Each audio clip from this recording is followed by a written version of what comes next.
I was fishing yesterday here behind these island rocks called Fatumafuti in American Samoa. And I was trying to get to the edge of the reef, but the waves kept pushing me back. The current was quite strong.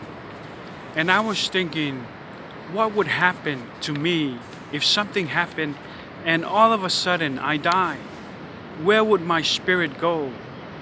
Would I go back to God in heaven?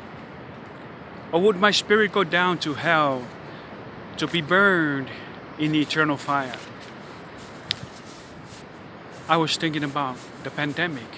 We do not know when we're going to contact the virus and die.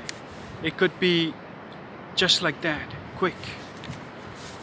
I was thinking about Jesus when he said in John 14:6, I am the way, the truth, and the life, and no one goes to the Father except through me. I was also thinking about Matthew 3:2, when John the Baptist said, repent, for the kingdom of heaven is near. Repent, for the kingdom of heaven is near. Amen.